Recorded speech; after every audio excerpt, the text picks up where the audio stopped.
Hey guys, in this video, I will show you how to disable Alt+R on Nvidia GeForce Experience. Alright, let's begin. The first thing you want to do is head over to your Nvidia GeForce Experience.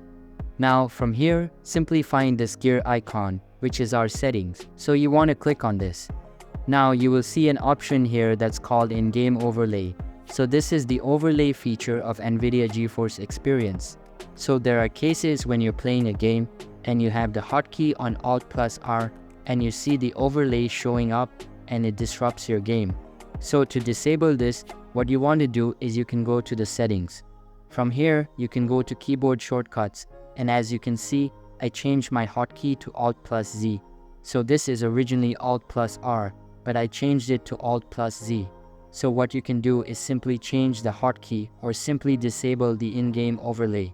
So just click here and you are good to go. So that's basically how you can disable Alt+R on Nvidia GeForce Experience. And that's it for this video.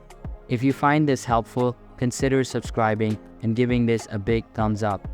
Thanks.